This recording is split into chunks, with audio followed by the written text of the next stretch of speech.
Bonjour et bienvenue dans cette formation. Je suis Audrey Simon et je m'apprête à te partager les 5 étapes du coaching neuro-identitaire. Pourquoi? Parce que le coaching neuro-identitaire a vraiment été conçu pour aider à libérer les croyances profondes. On va y revenir de toute façon et on va voir un petit peu ensemble quel est le programme pour les quelques dizaines de minutes que nous allons passer ensemble. Alors déjà, la première chose que je voudrais aborder avec toi, c'est l'évolution du monde du coaching. Parce qu'il y a eu des changements profonds dans ce que les personnes attendent, dans ce qui vit, dans ce qui est disponible aussi pour les coachs et les accompagnants. Et donc, c'est ça qu'on va parcourir ensemble assez rapidement. Ensuite, tu as vu que je parlais de coaching neuro-identitaire. On va aborder très rapidement également pourquoi un travail sur l'identité change la donne par rapport à des techniques peut-être plus classiques, plus généralistes. Ensuite, on va rentrer dans le vif du sujet. Je te partage vraiment ces 5 étapes qui vont permettre de libérer des croyances profondes et ce qui se joue d'un point de vue neuroscientifique derrière chacune de ces étapes. Pourquoi il y a besoin d'aller chercher ces déclics. Et enfin, si tu le souhaites, je te montrerai comment aller plus loin dans ces accompagnements, comment approfondir ce qu'on va aborder ensemble aujourd'hui. Alors déjà, je me présente rapidement. Donc, je suis Audrey Simon, j'ai un master en neuropsychologie et j'ai été intéressée depuis toujours par la compréhension fine du comportement humain sur base des neurosciences, sur base de la psychologie, sur base de mon expérience de tous les jours. J'ai commencé par accompagner, en fait, suite à ce master en neuropsychologie, j'ai accompagné les personnes en entreprise, dans le conseil, dans la consultance, donc en faisant de la gestion d'équipe, en voyant ce qui vit, ce qui résiste au changement, etc. J'ai fait ça pendant plus de 10 ans. Et puis, j'ai eu envie d'aller plus en profondeur et d'accompagner les particuliers pour vraiment pouvoir aller toucher à des thématiques plus holistiques, plus profondes. Et j'en suis venue à créer ma propre approche de coaching que j'ai eu envie de transmettre. Et c'est ce que je fais aujourd'hui au sein de l'école de coaching neuro-identitaire. Et dans cette petite formation, eh bien, tu vas découvrir les grands axes de cette approche, qui vont déjà pouvoir t'aider, à mon avis, et te donner certaines prises de conscience par rapport à l'accompagnement. Soit si tu es déjà dans l'accompagnement, peut-être par rapport à ta propre pratique, ou si tu envisages de te former au coaching, eh bien, de pouvoir sentir aussi ce qui est important pour toi et ce que tu as besoin d'aller chercher pour te sentir à l'aise également dans ta pratique. Alors, ce qu'on voit aujourd'hui, c'est que le coaching, il a évolué. Pourquoi? Parce que le coaching, à la base, il a été créé sur base d'un milieu et d'un besoin très précis. Les personnes qui se faisaient coacher à l'époque sont des personnes qui étaient dans le sport de haut niveau.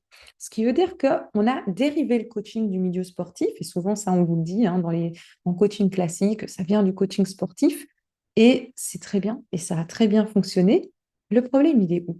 C'est que dans le coaching sportif, on sacrifie tout le reste, tous nos autres domaines de vie pour se concentrer sur l'atteinte d'une haute performance sportive.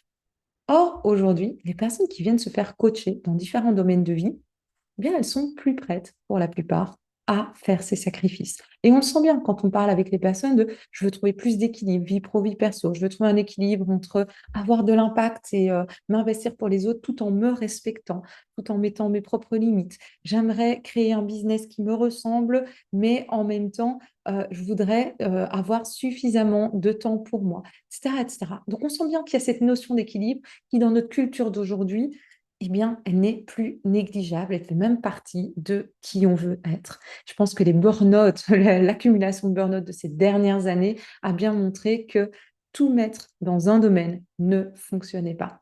Donc ça, c'est la première chose. Et donc, évidemment, le coaching tel qu'il a été enseigné pendant des années et qui a fonctionné pendant des années, aujourd'hui, il commence à montrer ses limites. La deuxième chose, c'est que aujourd'hui, la science a évolué. Et donc, en neurosciences, ce qu'on voit, eh bien, c'est que notre cerveau, là où avant on lui demandait de la discipline, de se concentrer sur un domaine, notre cerveau, en fait, on sait aujourd'hui qu'il n'est pas très bon en discipline. Pour donner des exemples précis, eh bien, si on doit faire preuve de discipline dans un domaine, par exemple, j'ai un objectif professionnel que je veux atteindre, eh bien, cette discipline de devoir me tenir à certaines actions, elle va être mise à mal par toutes les autres formes de discipline qu'on a dans notre vie. Alors vous allez me dire peut-être que vous ne vous rendez pas compte de oui, mais j'ai pas besoin de faire preuve de discipline dans d'autres parties de ma vie. Eh bien, en fait, si, sans s'en rendre compte, si vous avez des enfants, eh bien, ne pas vous énerver en permanence quand ils ont des réactions émotionnelles, c'est une forme de discipline. Pouvoir réagir à ce qui se joue chez vous quand vous avez envie de vous jeter sur la nourriture, c'est de la discipline. Vous dire que, mais tiens, il y a des choses, je vais faire attention pour ne pas blesser l'autre, pour ne pas dire quelque chose, vous faites preuve de discipline. En fait, on fait preuve de discipline en permanence déjà comme ça. La charge mentale qu'on a, pouvoir la gérer, demande de la discipline. Et comme je le disais, on sait aujourd'hui que notre cerveau, il a beaucoup de mal à s'engager dans différentes formes de discipline en même temps. Ce qui veut dire que, en fonction de ce que vous vivez, eh bien, ça va venir freiner vos objectifs si on les définit sur base de discipline uniquement.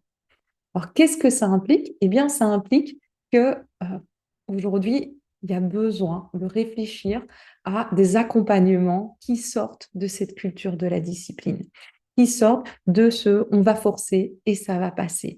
Et l'avantage, c'est que les neurosciences aujourd'hui, elles permettent de beaucoup mieux comprendre le flux naturel de notre cerveau, comment les choses se passent, comment est-ce qu'on peut accéder à de la motivation de manière naturelle, à une créativité naturelle, à la mise en place d'actions sans avoir besoin de forcer. Ça ne veut pas dire qu'il n'y a pas quand même toujours cette décision d'y aller, mais sans avoir besoin de forcer, de s'y tenir et d'avoir l'impression que ce soit dur.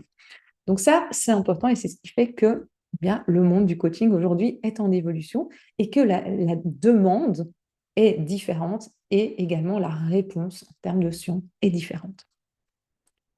Alors, ce que je vois comme limite, et là je vous retraduis un petit peu ce que j'entends de la plupart des coachs qui fonctionnent plutôt avec des approches de coaching plus classiques, on va dire, et c'est quelque chose qui revient souvent et que j'ai moi-même vécu en tant que coach avant de définir de créer ma propre approche, c'est on tourne en rond dans les accompagnements. C'est pas très clair ce qui bloque, par exemple, on n'arrive pas à voir, on voit bien que ça va pas, mais on n'arrive pas à trouver vraiment, à mettre en conscience ce qui bloque. Ça, c'est une des choses qui arrive souvent. La deuxième chose, c'est, oui, mais il a conscientisé ce qui bloquait, mais il n'arrive pas à le dépasser. Je ne comprends pas, c'est comme s'il y a quelque chose qui restait. Pourtant, il a bien vu, il a vu, mais il reste avec sa croyance, il reste avec ce qu'il maintient là, et je ne comprends pas comment l'emmener plus loin. La troisième chose qui arrive souvent et qu'on m'a renvoyé le plus souvent, c'est, mais il était très content suite au coaching, mais en fait, je l'ai revu quelques mois plus tard, et quand il s'est retrouvé tout seul, en fait, il n'a pas pris action, ou bien il est revenu en arrière. Et ces trois choses-là, donc je t'invite vraiment à te poser la question si tu es déjà dans l'accompagnement, si tu les rencontres également, parce que c'est celle que j'entends le plus souvent. Alors aujourd'hui, comme je le disais, les attentes sont différentes et donc les gens viennent en coaching pour atteindre leur objectif, mais ils veulent également aller au-delà. Ce que tu lis sur ces diapos, c'est j'ai posé la question à des coachs en leur demandant, OK, quels sont les coachings dont tu es le plus fier et qu'est-ce qu'on t'a renvoyé? Et c'était vraiment ça allait au-delà de l'objectif atteint, c'était tout redevient possible. Je savais pas que c'était moi, cette femme-là. Je me suis libérée d'un fardeau, je me suis reconnectée à ce qui était unique en moi. J'avais travaillé en thérapie, mais ça restait là et à présent, c'est vraiment derrière. Ça a eu un impact dans tous mes domaines de vie, etc., etc. On sent que c'est quelque chose de plus holistique. Ce qui veut dire que la personne, non seulement elle était plus satisfaite, mais que le coach se sentait mieux également quand il pouvait apporter ça. Et ça, je trouve ça intéressant. Et donc déjà, à ce stade, avant qu'on rentre vraiment dans la matière que je te propose aujourd'hui, c'est vraiment de te poser la question, qu'est-ce que toi, tu aimerais avoir comme impact? Est-ce que tu souhaites vraiment les amener vers la performance, ce qui est possible, ce qui est OK? Il y a plein de techniques qui répondent à ça. Est-ce que tu veux un accompagnement avec un impact plus global? Voilà, c'est intéressant, je pense, de se poser toute sa question, qu'on soit déjà dans l'accompagnement ou pas, sur qu'est-ce qu'on a réellement envie d'apporter. Et ensuite, la deuxième question qui vient derrière, le premier, c'est le désir. Deuxième, c'est les challenges, c'est quelles difficultés on rencontre aujourd'hui dans les accompagnements ou quelles difficultés potentiellement on anticipe, qu'est-ce qui nous fait peur si on se projette dans l'accompagnement, on n'y est pas encore. Donc, ça, je t'invite vraiment à mettre sur pause et à éventuellement prendre le temps de répondre pour toi à ces questions. C'est toujours des choses intéressantes qui vont sortir. Alors, on va passer un petit peu plus, avant de rentrer vraiment dans les étapes du coaching neuro-identitaire, on va parler d'identité. Parce que quand je mentionne le mot identité, tout le monde a une définition différente de ce qu'est l'identité. Et ici, eh bien, en tout cas, on va se mettre d'accord juste pour comprendre, être sûr qu'on parle de la même chose. Si tu veux garder ta définition d'identité, c'est très bien, mais juste pour savoir de quoi on parle exactement ici, parce que ça va être important dans ce qu'on va aborder après. Alors déjà, avant même d'aller vers l'identité, il y a quelque chose qui est important de comprendre, ce sont les besoins de base. En fait, on a tous des besoins de base. On a tous les mêmes. On a tous besoin d'être aimés. On a tous besoin d'être valorisés, d'être entourés, d'être en sécurité, de survivre. Et aujourd'hui, le développement personnel a tendance à pousser dans une direction de oui, mais tu dois pouvoir t'aimer toi-même, tu dois pouvoir t'auto-valoriser, tu dois pouvoir vivre, te sentir OK quand tu es seul, te sentir en sécurité quoi qu'il arrive, etc. Et c'est vrai que quand on avance dans cette direction, eh bien, ça nous aide à en créer quelque chose. Mais on reste des êtres humains avec un ego, avec des besoins qui ont besoin d'être nourris. Et ces besoins-là, on ne s'en débarrassera jamais. Ils sont présents depuis toujours et resteront présents jusqu'à notre mort. Donc déjà, ça, c'est intéressant de comprendre. Pourquoi? Parce que ça veut dire que tout ce qu'on va mettre en place et tout ce qu'on a mis en place depuis notre enfance et qu'on continue à mettre en place, eh bien, va viser à deux choses. On va, d'un côté, essayer de nourrir ses besoins au maximum. C'est-à-dire que notre cerveau, il va développer des croyances, il va développer des stratégies de protection qui vont nous aider à être mieux aimés, mieux valorisés, c'est toujours des perceptions, hein, mieux se sentir plus entouré, plus en sécurité, etc. Et ça, c'est une chose. Et quand il n'y arrive pas, qu'est-ce qu'il va faire? Eh bien, il va essayer de créer des protections pour nous éviter de ressentir la douleur. Je ne me suis pas sentie assez aimée, hop, stratégie de protection, mécanisme de protection. Je ne me suis pas sentie valorisée, hop, je vais me créer des croyances et des choses qui vont compenser ça. Donc, tout ce qu'on crée comme croyance sert à nourrir nos besoins ou à nous éviter la douleur quand ils ne sont pas nourris. Et qu'est-ce que ça crée? Eh bien, il y a quelque chose qui est très, très important pour moi, c'est qu'on a tout en nous. C'est-à-dire que tout ce qu'on admire chez d'autres, en fait, on l'a réellement en nous. Pourquoi il ne s'exprime pas?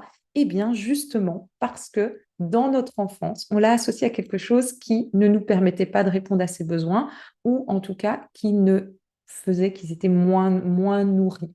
Je prends un exemple. Si aujourd'hui, par exemple, je me dis non, mais moi, parler en public, c'est pas quelque chose que je sais faire. En fait, tu sais, tout le monde sait, tout le monde est capable de s'exprimer de manière claire, de manière inspirante en public. Mais pourquoi ça s'exprime pas chez toi, par exemple? Eh bien, c'est parce que au fond de toi, quand tu étais petit, tu as associé le fait de s'exprimer, de communiquer une opinion, par exemple, de dire ce que tu penses, ce que tu as envie de transmettre et qui te rendrait inspirant, eh bien, tu l'as associé à quand je le fais, je suis moins aimée. Parce que potentiellement, tes parents t'ont renvoyé, sans le vouloir ou en le voulant, hein, ça dépend un petit peu, mais t'ont renvoyé que c'était pas OK d'exprimer une opinion. Pourquoi? Parce que ça leur faisait peur, parce que c'était différent de ce qu'eux pensaient, donc ils se sentaient menacés. Et donc, ils t'ont fait sentir que c'était pas OK d'avoir ton opinion, que c'était pas OK d'exprimer à voix haute, que c'était pas OK de ne pas suivre, de ne pas rentrer dans le rang et dans les clous. Et donc, à chaque fois que tu l'as fait, tu t'es senti moins aimé, tu t'es senti pas, moins valorisé, tu as eu l'impression que tu étais moins entouré, moins en sécurité. Et ah, tu as appris à refouler cette part. Et aujourd'hui, comme elle est associée au fait de t'exprimer en public, par exemple, eh bien, elle, elle n'est plus présente. En fait, elle est présente, mais elle ne s'exprime pas. Je vais le dire comme ça. Et donc, ce qui est important de comprendre, c'est que on a tous en nous des parts de lumière et des parts d'ombre. Alors, pour moi, une part de lumière, une part d'ombre, c'est pas une part qui est bonne ou une part qui est mauvaise. Cette dualité-là, j'y crois pas. En fait, toute part est bonne dans certains contextes, mauvaise dans certains, dans d'autres. Je prends, par exemple, cette part de toi qui n'ose pas s'exprimer, eh bien, tu l'as laissée dans l'ombre. C'est une part d'ombre parce que quand tu étais petit, eh bien, dans ce contexte-là, elle n'était pas OK. Elle n'était pas valorisable. Par contre, aujourd'hui, si tu devais exprimer cette même part, si tu devais la mettre en lumière et la transformer en part de lumière, eh bien, elle serait peut-être, elle te permettrait d'être super inspirant, super communicatif, etc. Donc, les parts, on a tous en nous des parts qui sont déjà en lumière, des parts qu'on aime chez nous, des parts qu'on aime montrer, qu'on ose exprimer, et des parts d'ombre, c'est-à-dire des parts qu'on n'a pas encore accueillies. Alors, tu vas me dire, mais oui, mais c'est quoi le rapport avec l'identité? Eh bien, j'y viens. Notre identité, c'est une photo à un instant T. Si je prends une photo maintenant des parts de toi qui sont déjà en lumière, qui sont déjà révélées, et des parts de toi qui sont encore dans l'ombre, qui sont encore étouffées, eh bien, ça, c'est ton identité d'aujourd'hui. Et tu comprends quand je te dis ça que ton identité d'aujourd'hui, elle est déjà différente de celle d'il y a quelques années. Elle peut être complètement, et elle pourrait encore changer demain, après-demain, tous les mois, tous les ans. L'identité, c'est pas quelque chose de fixe, c'est juste une photo de ces parts-là à un instant T. C'est pour ça que ça va être intéressant de travailler sur l'identité, parce que, en fait, si tu es bloqué aujourd'hui à un endroit dans ta vie, ou si la personne que tu accompagnes est bloquée, c'est parce que son identité d'aujourd'hui n'est pas encore en adéquation avec ce qu'elle veut obtenir. Et pour l'obtenir, pour aller vers ce qu'elle souhaite accomplir, eh bien, ce qu'elle va avoir besoin de faire, c'est pas faire preuve de discipline, c'est aller accueillir les parts qui sont encore dans l'ombre et les remettre en lumière. Alors là, ça peut paraître très abstrait, tout ce que je te donne. On va voir comment faire ça de manière extrêmement concrète. Je vais te donner les grandes étapes par lesquelles le cerveau a besoin de passer pour faire ça. Alors, je vais, avant de rentrer dans l'approche de coaching neuro-identitaire, je vais t'expliquer un petit peu déjà pourquoi ces termes, hein. Donc, il y en a que tu commences à comprendre. Donc, pourquoi j'utilise le terme coaching? Parce que certaines personnes pourraient parler de thérapie brève, parce on peut aller très en profondeur, puisqu'on va travailler des croyances profondes. Forcément, on va toucher à des choses de l'enfance. Par contre, moi, je parle de coaching pour plusieurs raisons. Déjà, parce que ça reste dans l'optique d'atteindre un objectif. C'est-à-dire qu'on va se focaliser sur le présent et le futur. Euh, Notre cerveau, en fait, on a tous plein de traumas, on a tous plein de choses, que notre vie était difficile ou pas, selon la perception qu'on en a. En tout cas, on a tous vécu des choses qui sont restées ancrées dans nos cellules et qui ont fait qu'on a étouffé des parts, etc. Euh, le truc, c'est que notre cerveau, il va pas se libérer de ses traumas s'il n'en ressent pas le besoin. On voit typiquement que, en fait, le cerveau, il est prêt à lâcher les choses. Il peut même les lâcher très facilement, même si ça fait 40 ans qu'ils sont là, même si c'est bien ancré, même si ce sont des gros traumas. Il peut les lâcher très facilement à partir du moment où ça vient le bloquer et où il a un avantage à les lâcher. Donc ça, c'est la première chose. Donc, ce qui veut dire qu'on peut toucher à des choses du passé, mais qu'on va davantage travailler non pas pourquoi elles se sont créées, pourquoi elles sont là, pourquoi elles sont venues, pourquoi j'ai vécu ça, mais vraiment pourquoi je continue à m'y attacher aujourd'hui. On travaille sur le présent avec un regard vers le futur. La deuxième chose, c'est que pourquoi neuro? Eh bien, parce que je voulais partager en parlant d'évolution du coaching. Pour moi, il y a vraiment cette importance de respecter le fonctionnement naturel du cerveau, parce que c'est ce qui va permettre de changer des choses de manière durable, sans avoir besoin de forcer, sans retour en arrière. C'est vraiment le but de l'approche et de ce que je vais vous transmettre, c'est d'avoir un impact qui soit durable, où la personne elle avance, il n'y a aucun retour en arrière possible, et il n'y a pas de il y a pas ce statu quo qui peut apparaître dans du coaching peut-être un petit peu plus classique qu'on peut trouver régulièrement. Et enfin, identitaire, eh bien, je viens de l'expliquer, parce que ça se passe au travers d'une évolution de leur identité. L'avantage quand on travaille sur ces schémas identitaires en respectant le fonctionnement naturel du cerveau, c'est qu'en fait, on va chercher des croyances plus profondes, mais ces croyances profondes, généralement, elles n'impactent pas qu'un seul domaine de vie. Elles ont un impact sur tous nos domaines de vie, en fait. Elles vont se manifester, elles vont créer des schémas dans tous nos domaines de vie. Donc, en allant travailler sur un certain niveau de profondeur, ça a une répercussion beaucoup plus globale, sans même avoir besoin, parfois, d'aborder la thématique dans un autre domaine de vie. Ça va quand même avoir des répercussions positives. Alors, on va rentrer pourquoi tu as rejoint la formation. Donc, on va regarder chaque étape du coaching neuro-identitaire et en quoi elle contribue à libérer les croyances profondes. Et donc, il y a des choses que tu vas déjà pouvoir prendre éventuellement et les utiliser dans ton accompagnement. Donc, l'approche qu'on va voir, c'est l'approche RAISE. RAISE, ça veut dire s'élever. Et vous allez voir que chaque lettre correspond à un mot et à un déclic qu'on a besoin d'atteindre dans le cerveau pour pouvoir libérer les choses. Le premier, le R, c'est la real cause, c'est-à-dire la cause réelle, la croyance profonde. Donc, on va, plutôt que de travailler comme en coaching plus classique au niveau horizontal, on va aller regarder, on va voir un petit peu les croyances et on va très vite aller vers les opportunités, le plan d'action. Ici, on va plutôt aller en vertical, c'est-à-dire qu'on va aller chercher directement, on va pas spécialement passer de temps sur le symptôme, on va directement aller chercher la croyance profonde et vous allez voir qu'il y a plusieurs croyances profondes qui se superposent. Donc, on va voir un petit peu comment on gère ça. Donc, ce qui est important de comprendre, c'est que les croyances, elles se superposent en couches. Alors, quand je vous dis en couches, c'est une manière un peu visuelle, simplifiée de le voir. En réalité, dans le cerveau, ça correspond plutôt à la photo que vous voyez. Donc, c'est vraiment Une croyance, c'est comme un concept, c'est différents neurones qui se connectent entre eux. Et puis, il y a des agglomérations de neurones, on va dire ça comme ça pour simplifier. Et ces différentes, s'il y a plusieurs croyances, elles viennent se connecter les unes aux autres. Et donc, il peut y avoir des croyances qui sont beaucoup plus en surface, des croyances beaucoup plus profondes, mais elles sont tenues les unes par rapport aux autres. Ce qui explique aussi que si vous êtes déjà dans l'accompagnement, parfois vous trouvez une croyance, si vous vous dites, mais je ne comprends pas, il a vu, mais il ne libère pas, et bien potentiellement, c'est parce qu'il y a d'autres croyances, même très certainement plus profondes en dessous, qui viennent maintenir celle-là. Vous allez l'aider à libérer une croyance plus profonde, celle-là va disparaître très facilement, immédiatement en fait. Alors, je vais vous donner des exemples.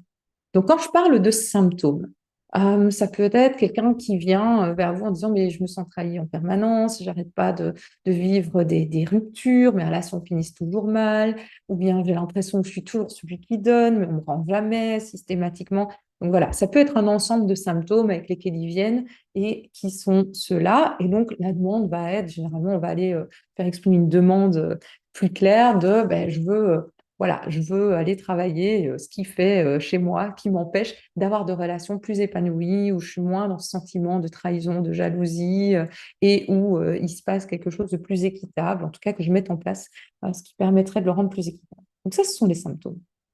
Généralement, le coach, il va aller un petit peu creuser, il va explorer et il va mettre en avant des croyances de surface. Une croyance de surface, ça pourrait être cette personne qui se dit ben oui, mais si on ne partage pas mon avis, on est forcément contre moi. Et donc, elles se sont trahies en permanence dès que quelqu'un a un avis différent, etc. Donc, forcément, dans ces relations, elle va rentrer dans un rapport de force. Il a l'impression que, bah oui, mais quand on n'est pas de mon avis, en gros, on ne me rend pas tout ce que j'investis en temps, en énergie pour la personne. Bref, on voit que c'est une première croyance. Le problème, c'est que vous avez beau dire en tant que coach, oui, mais est-ce qu'il y a d'autres façons de voir les choses, etc. Mais oui, bien sûr, mais il ne va pas bouger, il va rester avec sa croyance. Et on va voir tout de suite ce qui peut se jouer en dessous, ce sont juste des exemples. Alors, il y a deux autres types de croyances. Je vais vous les montrer tout de suite et puis je vais vous redonner les exemples pour vous les expliquer. Pour moi, il y a tout ce qui est croyances que j'appelle identitaires. Les croyances identitaires sont des choses qui se sont figées dans l'enfance et qui vont induire des schémas bloquants. Les croyances cœur que vous voyez en dessous sont aussi des croyances identitaires en réalité, mais je vais vous montrer la différence entre les deux. Une croyance identitaire, pour moi, ça s'est figé à un moment précis. C'est une perception qui s'est mise sur un événement en particulier et qui va pouvoir être libérée. C'est-à-dire que là, on est tous capables de revisiter un événement sous un autre angle. Et là, il y a vraiment des manières très... enfin, dans le coaching neuroidentitaire, on peut aller vraiment... Le but, ça va être de faire descendre la personne, de comprendre qu'est-ce qu'elle a eu comme perception et pour qu'elle puisse la libérer. Les croyances cœur, c'est un petit peu différent. Ce sont des croyances identitaires aussi. Elles sont nées dans l'enfance. Elles viennent d'un vécu émotionnel qui a été plus répété, plus insidieux, plus subtil, et pas lié à un événement unique, mais plutôt distillé, on va dire, dans différentes choses. Qu'est-ce que ça change? C'est autant les croyances identitaires du dessus, on va pouvoir les libérer une bonne fois pour toutes et la personne ne va plus jamais y revenir. Autant les croyances cœur, c'est quelque chose qui va se répéter dans la vie régulièrement. Alors, l'avantage, c'est qu'une fois qu'on les a vues, et le coaching neuroidentitaire permet d'aller voir les croyances identitaires et les croyances cœur, une fois qu'on les a vues, ça va être malgré tout beaucoup plus facile de s'en déconditionner. On va s'en déconditionner dans un domaine de vie jusqu'à un certain niveau.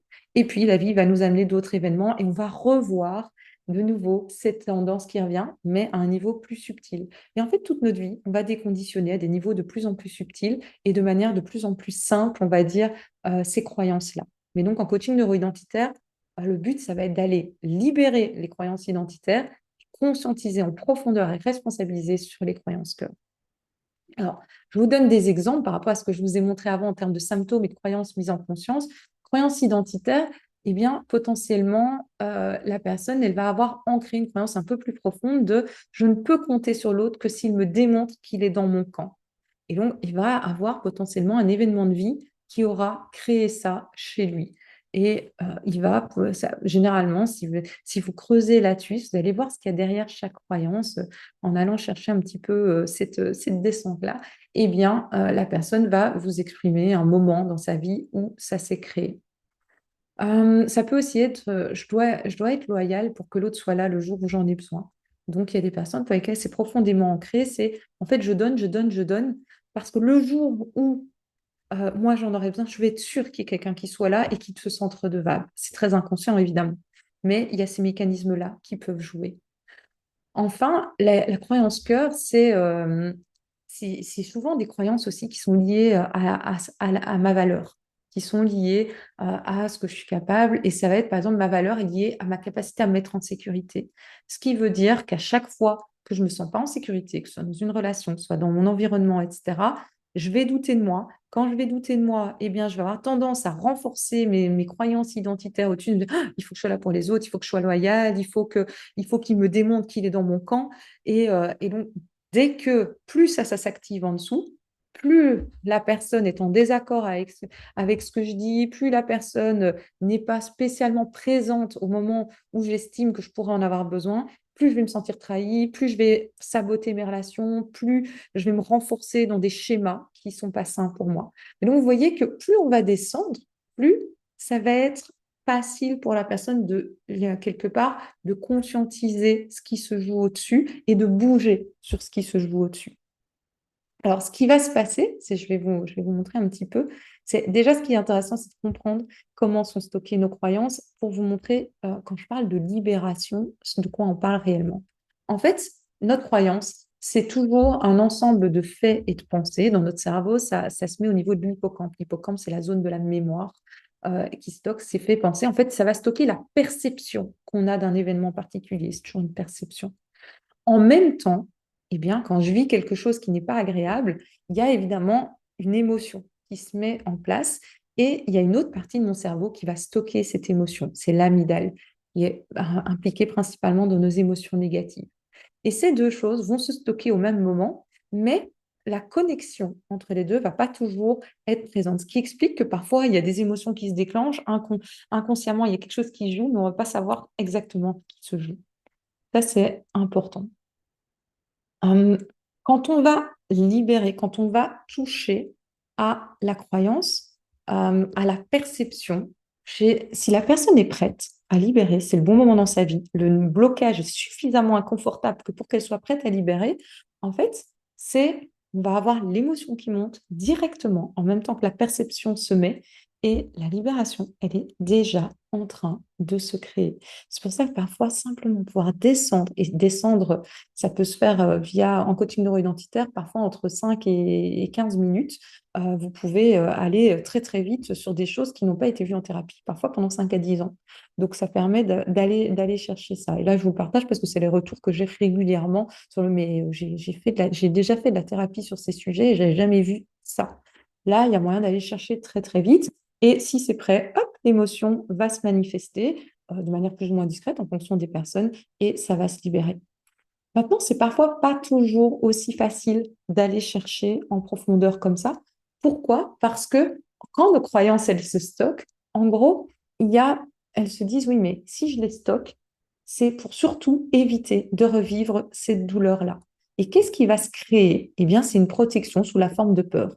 Donc, quand vous sentez j'ai envie de faire quelque chose, mais je sens qu'il y a une peur, il y a quelque chose qui me retient, en fait, la peur, elle sert simplement à vous éviter d'aller revisiter et de revivre l'émotion que vous avez vécue à ce moment-là.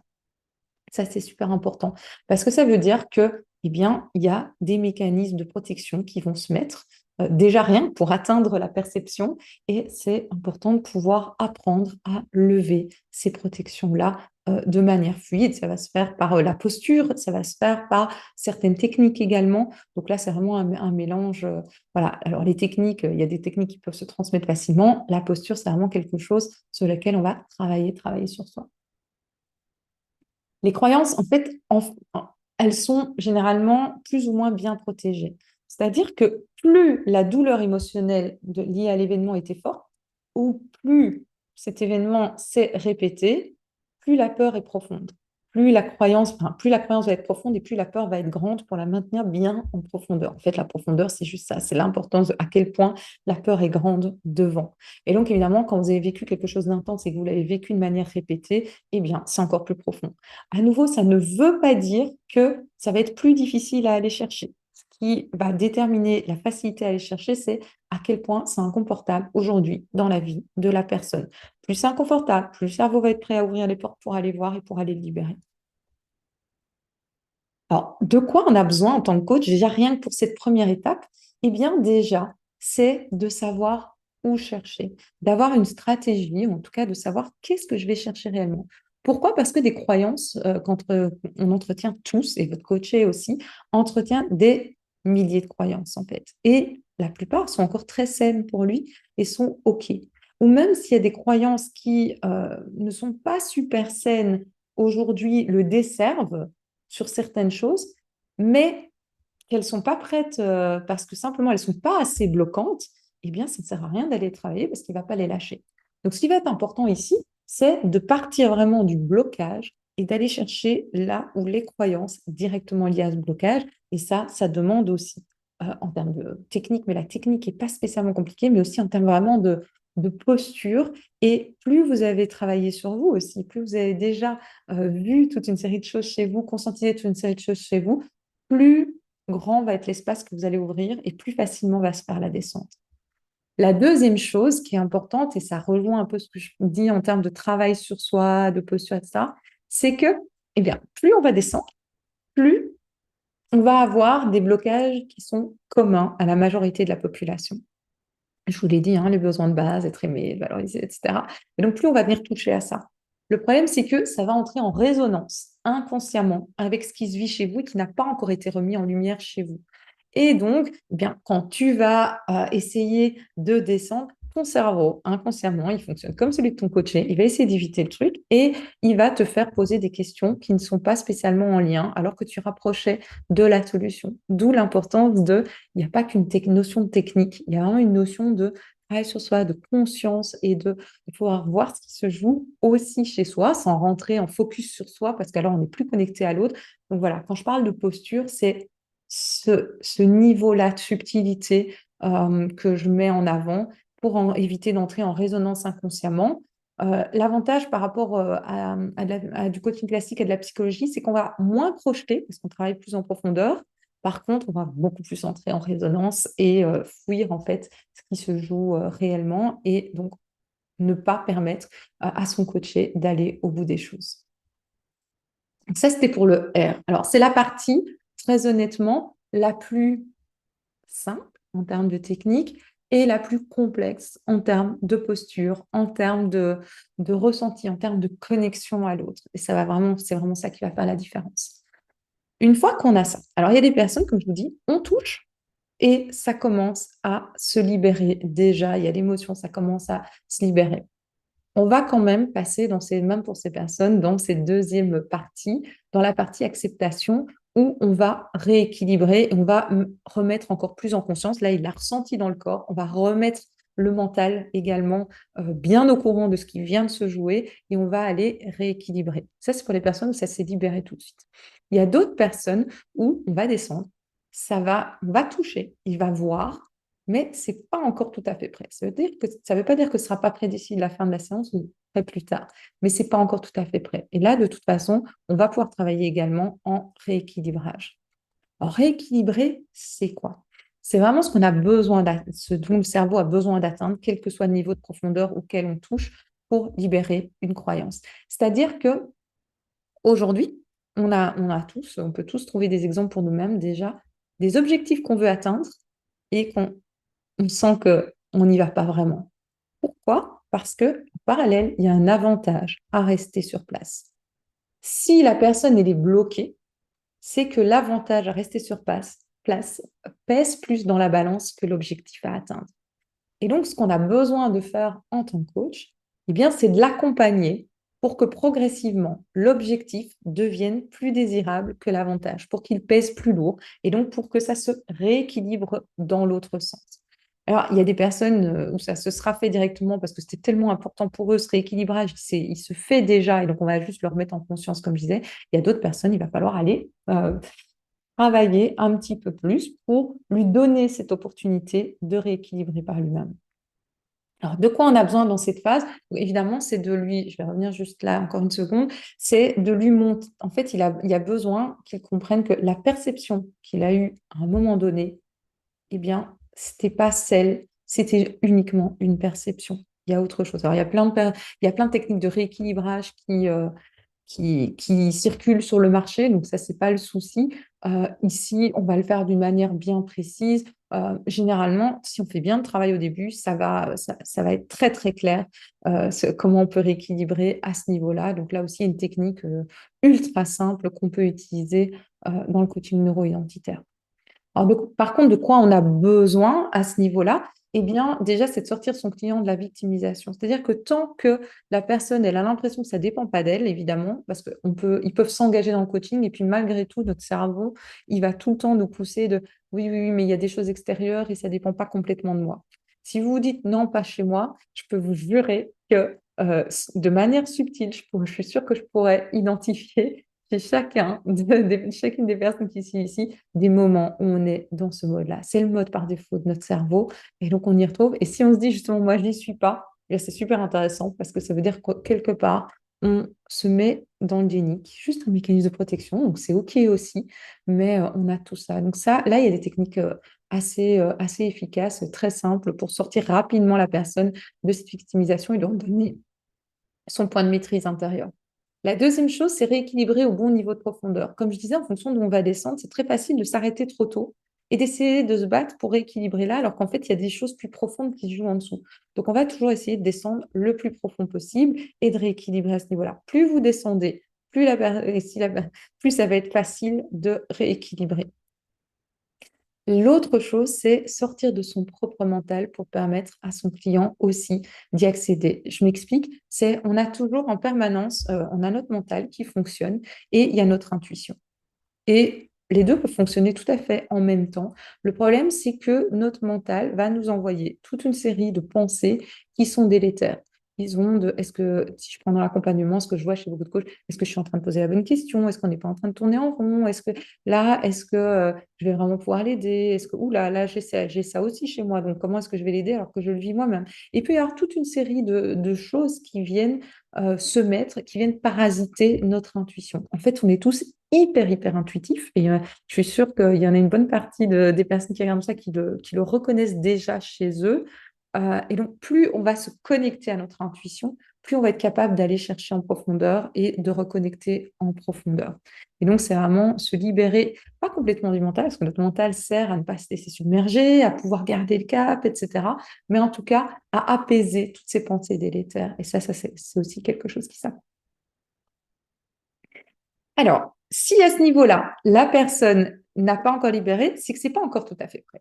Par contre, si vous la laissez partir de votre accompagnement à ce moment-là, eh bien, elle va se sentir impuissante, elle va avoir l'impression de devoir forcer, elle va potentiellement avoir de la culpabilité, elle va avoir... Et donc, pour moi, il y a, et c'est souvent ce qui est oublié dans la plupart des approches de coaching, il y a ce moment où le coach fait le pas en plus pour apporter de la sérénité à son client, qu'il décide au final de bouger ou pas. Je m'explique. Donc, je vous ai dit, je reviendrai d'ailleurs là-dessus. Je vous ai dit, quand on est aux portes du changement, donc il y a vraiment cet objectif à atteindre, l'avantage à rester sur place, on commence à rééquilibrer, on commence à sentir que oui, en effet, la perception, c'est pas, il pourrait y en avoir d'autres, mais on sent qu'il y a encore quelque chose qui résiste. Pourquoi? Enfin, en tout cas, chez certaines personnes. Pourquoi? Parce que notre cerveau, il va faire une énième pirouette et il va nous créer un fantasme. Qu'est-ce que j'appelle le fantasme? C'est qu'il va commencer à se raconter que, oui, mais peut-être, maintenant j'ai vu l'avantage à rester sur place, mais peut-être que je pourrais atteindre mon objectif tout en gardant mon avantage à rester sur place. Et qu'il y a quelque chose d'extérieur qui va se passer, quelque chose qui va arriver, qui va faire que tout d'un coup, ce sera plus facile. Je prends un exemple que je rencontre très souvent justement chez les coachs qui se lancent comme indépendants, comme entrepreneurs.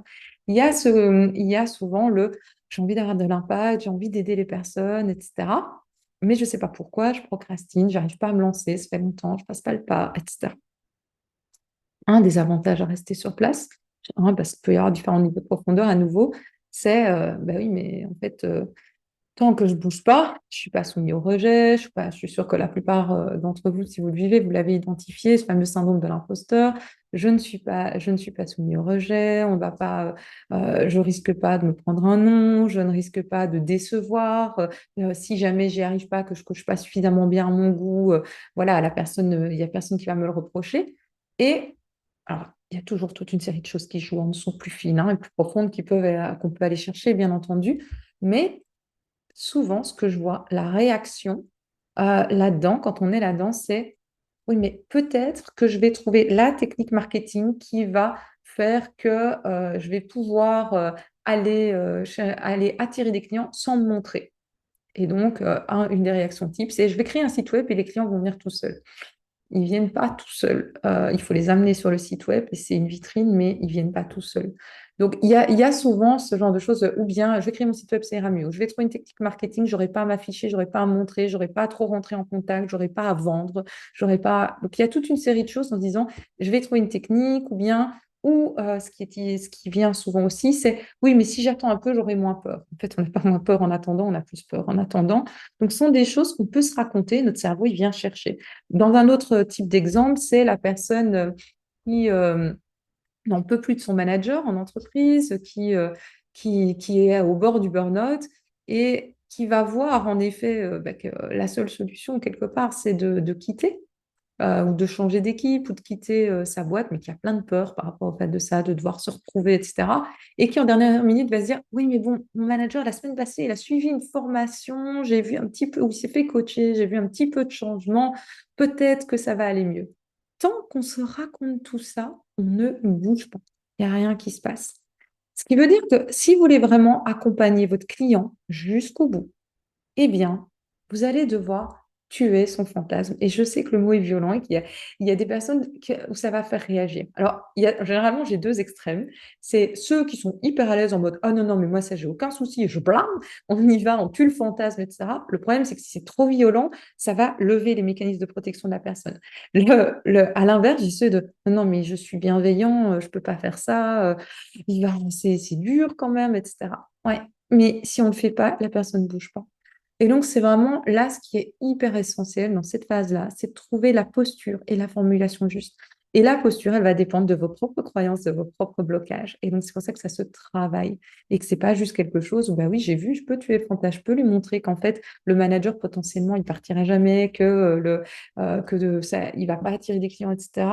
Mais si je le balance juste comme ça, en fonction de mon style, potentiellement, eh bien, je vais lever les mécanismes de protection ou lui laisser des ports de sortie et il ne va pas bouger. Donc ça, c'est aussi quelque chose qui se travaille et puis je vous invite à conscientiser chez vous comment ça se passe. Oui, je vais ajouter quelque chose là. C'est ce moment où la personne, elle se trouve face à deux chemins. En fait, c'est aussi important de lui montrer de même si, quand elle a vu l'avantage, elle a vu tout ça, elle a tué le fantasme, il se peut qu'elle ne sache pas comment bouger, pas qu'elle ne sache pas comment, qu'elle ne soit pas prête à bouger, pardon. Et c'est OK, ça fait partie du rôle du coach d'accepter ça, d'accueillir ça, et ça ne remet pas en cause notre compétence de coach. Par contre, le fait d'avoir vu tout ça, de l'avoir responsabilisé sur les implications à rester là, l'avantage qu'elle gagnait à y rester, eh bien, ça va amener beaucoup plus de sérénité chez la personne. Ce qui veut dire que même si elle a sorti de la séance, la personne, elle n'a pas bougé, il y a un tout autre niveau de sérénité. Toute la tension avec laquelle elle est venue de je veux atteindre ça, mais j'y arrive pas et je ne comprends pas pourquoi. Là, elle sait exactement, elle reprend le contrôle de sa vie et elle sait pourquoi elle ne l'atteint pas aujourd'hui parce qu'il y a un autre avantage qu'elle préfère garder. Et elle ne va pas rééquilibrer à ce moment-là, mais le jour où elle veut rééquilibrer, où ça devient trop inconfortable, elle peut le faire toute seule. Et donc, vous avez eu de l'impact, même si elle n'a pas bougé, ce qui est différent du coaching classique où généralement, bah, la personne, elle vient juste pour bouger. Et donc, bah, si elle ne bouge pas, vous avez l'impression potentiellement de ne pas avoir eu cet impact. Alors, il y a une étape suivante. Il se peut que, en fait, on peut encore potentiellement à ce niveau-là, malgré tout, essayer d'aider la personne un cran plus loin. C'est-à-dire que là, elle n'a toujours pas avancé et on pourrait se poser la question de pourquoi elle n'avance pas en fait. Qu'est-ce qui lui manque? En fait, ce qui se passe, c'est, je vous disais, les croyances, quand elles se créent, et les croyances les plus profondes qui sont généralement construites durant notre enfance, notre cerveau en fait, il n'est pas encore complètement développé quand on est enfant.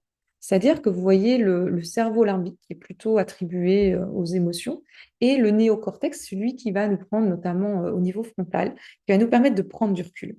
Chez l'enfant, le néocortex et le cortex préfrontal en particulier, il n'est pas encore complètement développé. On doit avoir, il est à pleine maturité quand on atteint nos 25 ans. Ce qui veut dire que jusqu'à 25 ans, notre cerveau préfrontal n'est pas à maturité. Qu'est-ce que ça veut dire? Ben, ça veut dire qu'on n'a pas toujours, et plus on est jeune, évidemment, plus on a de difficultés à prendre du recul sur les choses. C'est pour ça que les enfants, ils vivent des choses de manière extrêmement émotionnelle. Et donc, ce qui se passe, c'est que ils vivent l'événement, ça percute directement dans les émotions et il n'y a pas le recul nécessaire. Ce qui veut dire que ça s'ancre de manière très forte. Mais vous allez me dire, oui, mais aujourd'hui, je suis capable de prendre ce recul. Donc, je pourrais vivre en fait ça. Mais notre cerveau, il n'a pas compris qu'on avait grandi. Et donc, il pense toujours que si on vit le même type d'événement, ou en tout cas avec les mêmes déclencheurs, on va ressentir le même type de douleur, le même type d'émotion. Et en fait, il nous protège parce qu'il a peur de ne pas pouvoir gérer ça émotionnellement, simplement parce qu'il n'a pas compris qu'aujourd'hui, on avait cette partie qui était beaucoup plus développée et donc on était capable de prendre le recul. Et donc, ce qu'on va aider les personnes à faire là, c'est à ressentir potentiellement qu'ils peuvent gérer émotionnellement. Donc ça, c'est une partie qui permet encore de les faire avancer d'un pas s'ils n'étaient pas encore prêts. Donc, vous voyez que jusque-là, le rôle du coach, en fait, c'est de l'amener aussi loin que possible, là où il est prêt à aller, potentiellement libération complète, et c'est super impressionnant, je peux vous le garantir, et c'est toujours très jouissif de voir la personne qui se libère parfois, même en 10 minutes, 10-15 minutes, ça peut être assez impressionnant. À d'autres moments, il va falloir simplement accompagner le plus loin possible pour lui donner toutes les clés pour qu'elle puisse se libérer. Alors, la dernière phase, l'envol, c'est le moment où on va ancrer. On va ancrer, on va rendre la personne autonome. C'est-à-dire qu'il y a plusieurs choses. Soit elle a, elle a vécu la libération. Ça veut dire que, je vais prendre l'exemple, c'est comme un fumeur.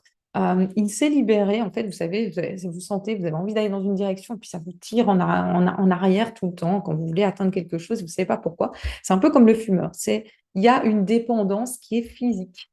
C'est-à-dire que je voudrais bien arrêter de fumer, mais en même temps, il y a une telle dépendance physique que je continue à fumer. Ici, c'est la même chose. Alors, quand la personne s'est libérée, vous avez libéré la dépendance physique quelque part. C'est tout d'un coup, là où c'était impossible pour elle de prendre un chemin alternatif, elle restait dans ses schémas, dans ses conditionnements, tout d'un coup, ça devient possible. Par contre, ce qu'on oublie, c'est que pour les personnes qui veulent arrêter de fumer, il y a la dépendance psychologique, c'est-à-dire la force de l'habitude. Et c'est aussi ce qui se joue ici. Alors, généralement, en coaching classique, on va dire, oui, mais on va créer de nouvelles habitudes, on va forcer, forcer, forcer. Pour peu que c'est comme ça que vous ayez été formé au coaching classique, hein, parce que ça dépend un petit peu à quel point ils vont pousser ça. Mais souvent, c'est on crée de nouvelles habitudes. Peu importe ce qui se joue en dessous, peu importe si la dépendance physique, quelque part, elle est encore là. Ici, on libère la dépendance. Donc, pour les personnes où ça, on est allé jusqu'à la libération, on va libérer la dépendance physique, ce qui veut dire qu'il a tout d'un coup accès à changer, au changement. Mais dans la fatigue, notre cerveau, il va se rabattre plutôt vers ce qui est le plus habituel. Donc, ça veut dire qu'il faudra aussi le conscientiser, ce qu'on fait dans ces dernières phases, sur ces petites opportunités de changement, ces moments où il va pouvoir ancrer et prendre l'autre route.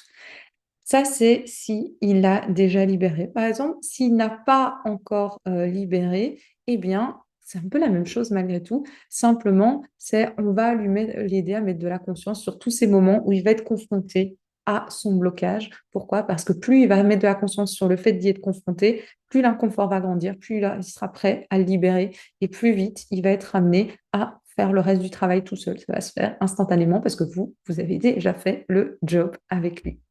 Donc voilà, et c'est là qu'on va aussi le rendre autonome du coup. Voilà, ça c'est pour les cinq étapes.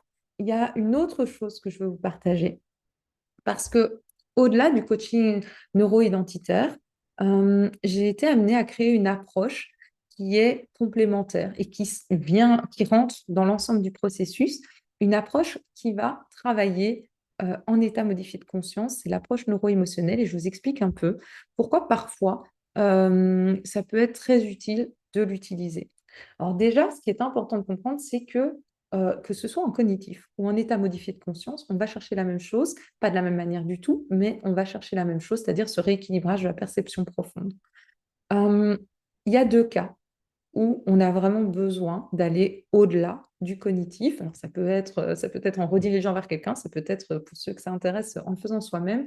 C'est dans les cas où le cerveau est en mode survie. C'est-à-dire que, je vous ai dit, la peur, elle peut être assez forte. Et donc, ça va être tellement fort qu'on ne va pas pouvoir aller chercher cette croyance profonde. Les mécanismes de protection du cerveau vont se manifester tellement fort qu'on sent que ça bloque très vite, qu'on n'arrive même pas à descendre, en fait. Dans ces cas-là, l'approche neuro-émotionnelle, je vais vous expliquer comment, en quoi elle consiste.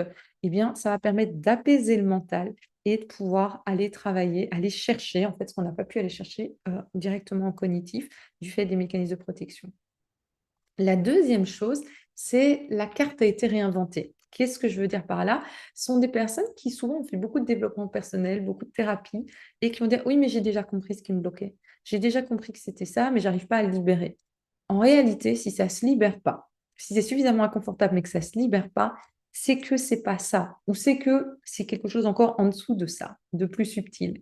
Et le problème, c'est que notre cerveau, il a besoin de sens. Et il a tellement ancré que c'était ça le problème qu'il ne veut plus rien voir d'autre. Il a mis toutes les protections et il veut plus rien voir d'autre. Là aussi, ça aide à aller chercher, à réouvrir le champ et à aller chercher ce qui bloque réellement pour pouvoir faire le travail de libération.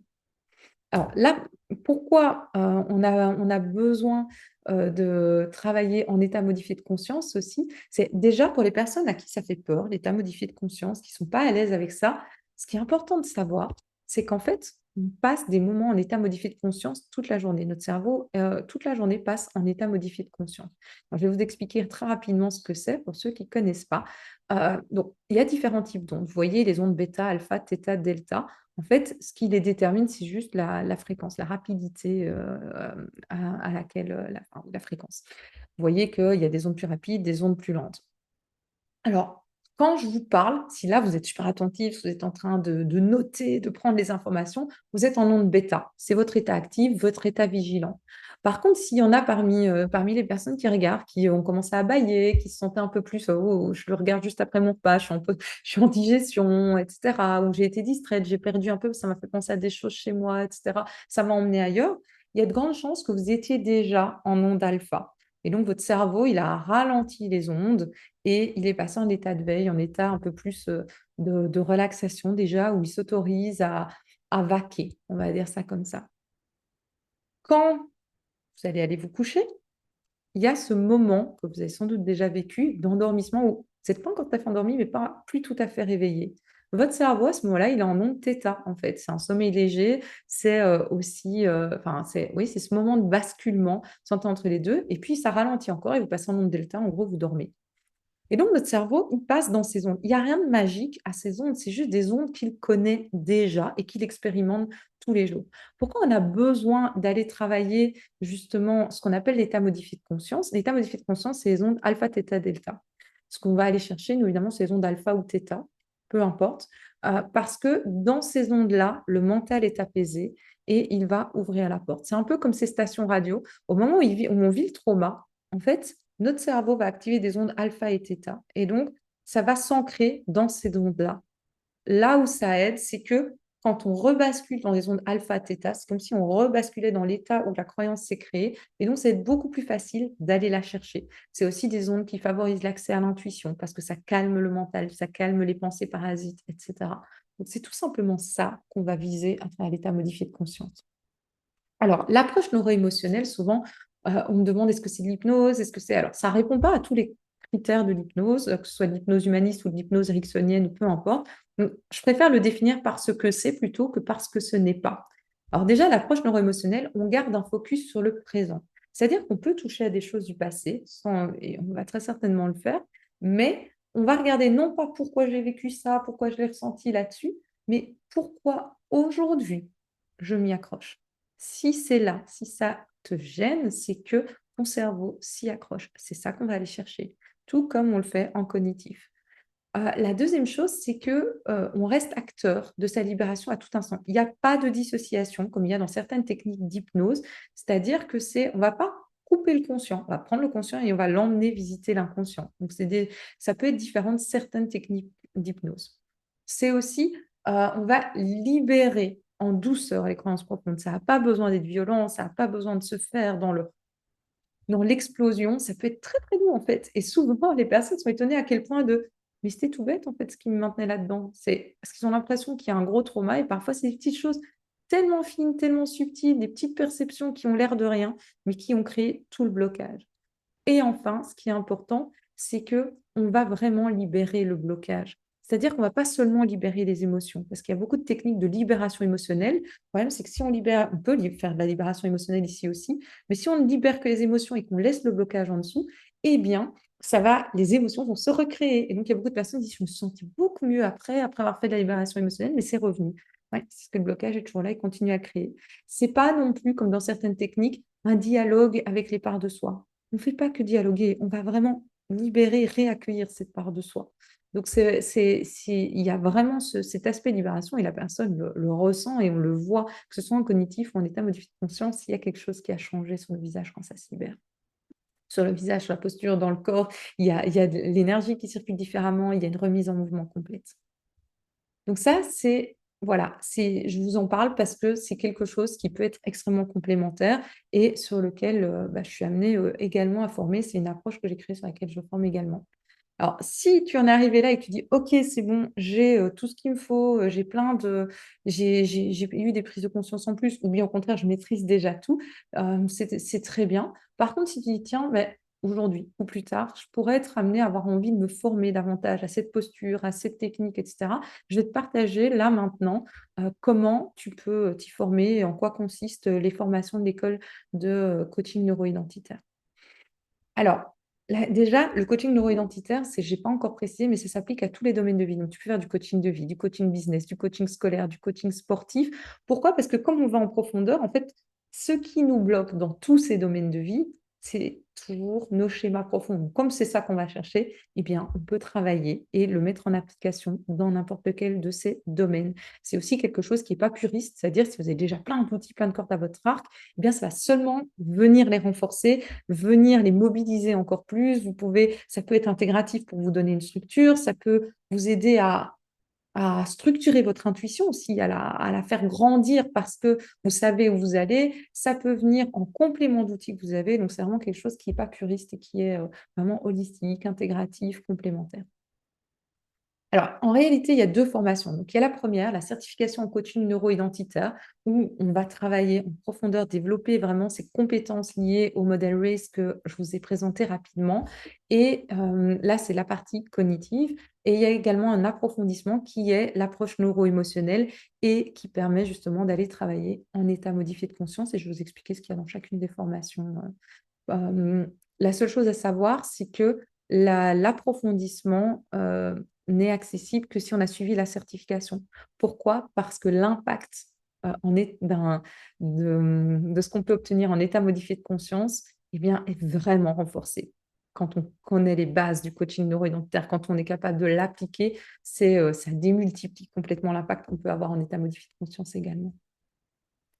Alors, dans la certification en coaching neuro-identitaire, donc la première, il y a une base d'e-learning pour vous donner des bases, pour vous permettre d'aller chercher, de revoir également ce qui se joue, pour comprendre ce qui se joue d'un point de vue neuroscientifique. Donc, il y a des petites formations en ligne. Le but, c'est pas de vous surcharger de théorie, c'est vraiment de vous donner ce qui va vous permettre de transformer votre pratique et d'avancer.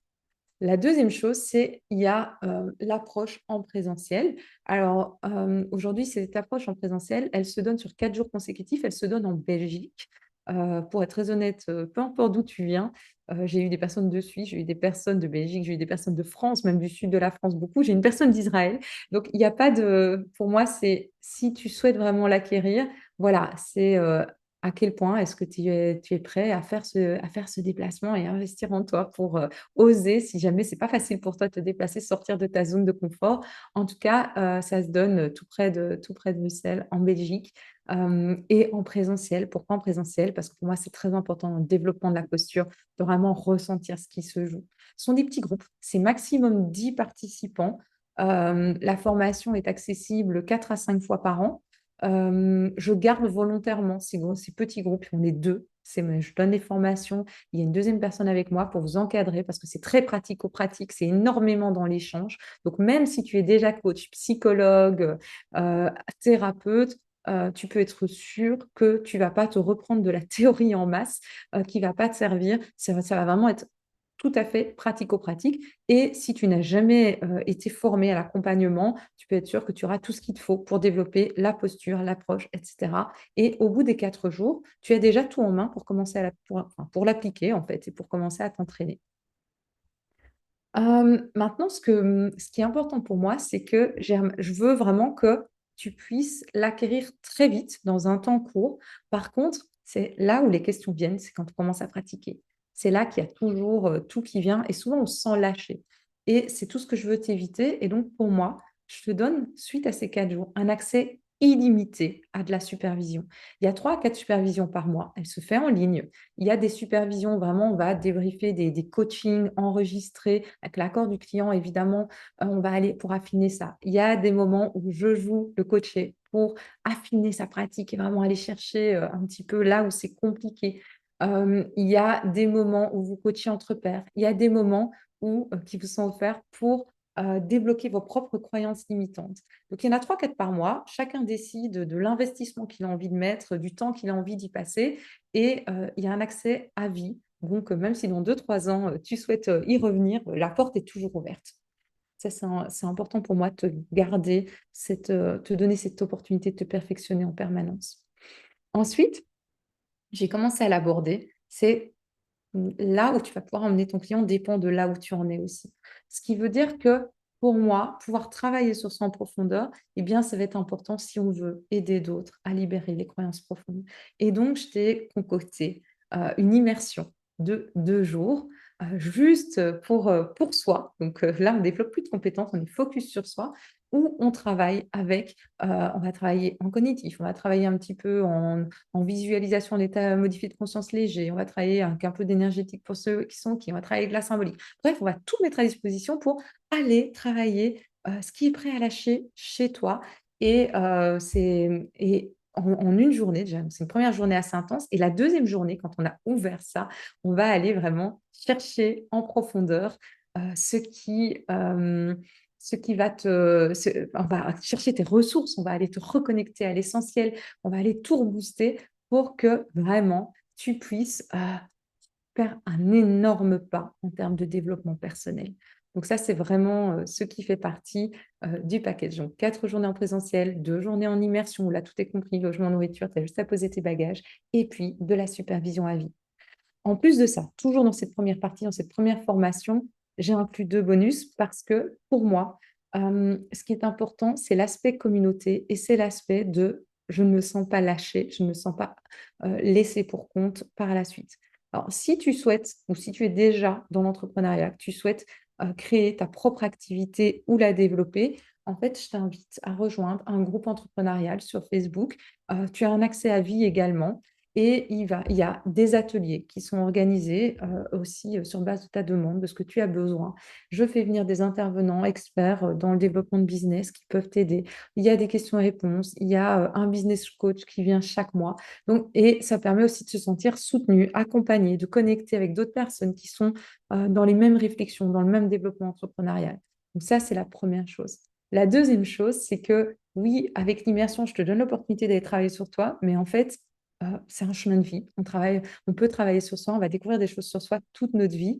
Et donc, ce que j'ai envie de t'offrir, c'est chaque année, je réorganise en décembre 2 journées de formation qui sont offertes. Pendant ces 2 journées en présentiel, eh bien, il y a des mises à jour parce que le coaching neurodentaire continue à évoluer. Il y a des nouveaux outils que je partage et qui peuvent être complémentaires. Il y a des personnes de la certification qui sont invitées à partager d'autres techniques qu'elles ont envie de partager avec le groupe. Il y a des intervenants externes, etc., etc. Le but, c'est autant de continuer à se développer, à travailler sur soi, que de connecter, reconnecter avec son groupe, déjà connecter avec le reste de la communauté. Et là, tu es invité à vie, donc c'est toi qui choisis chaque année est-ce que j'ai envie d'y aller ou pas. Et le groupe est hyper bienveillant, hyper, ça se passe toujours très bien quand ils se retrouvent. Et ça permet aussi de développer ce réseau là-dedans. Ça, c'est pour la première certification.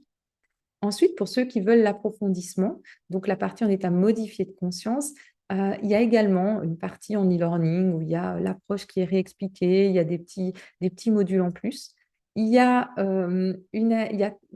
mis 3 jours, mais c'est 4 jours, pardon, pour acquérir l'approche de coaching neuro-émotionnel, maximum 10 participants également.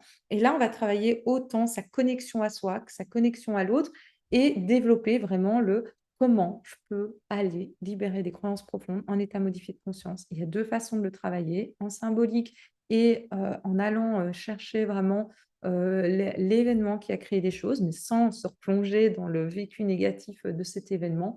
Donc voilà, c'est 2 manières de le travailler et c'est ça qu'on apprend également durant ces 4 journées. Ensuite, il y a un perfectionnement en ligne possible aussi. Donc, c'est 1 an d'accès aux supervisions. Donc, sur demande, si vous avez enregistré, par exemple, parce que ça se pratique en ligne également sans souci, hein, ce type d'accompagnement en état modifié de conscience, eh bien, on va pouvoir le débriefer également ou bien on peut poser des questions par rapport à ce qu'on a vécu, etc. lors d'un coaching. Donc, ces supervisions, il y en a à la demande. Je les organise et on regarde ensemble là-dessus en collectif. Voilà, donc là, je t'ai partagé tout ce que je vais te transmettre. Si tu as envie d'aller plus loin, tu verras que sur la page où tu regardes cette vidéo, il y a un bouton qui te permet de prendre un rendez-vous. Le rendez-vous se fait directement avec moi. On prend 1 heure ensemble, si on a besoin d'1 heure. Le but, c'est de comprendre ton projet spécifique, de voir un petit peu ce que tu recherches, de voir ensemble si la formation peut y répondre, si ça permet vraiment de t'apporter quelque chose en plus, de répondre à toutes tes questions, de te donner les aspects de prix, etc.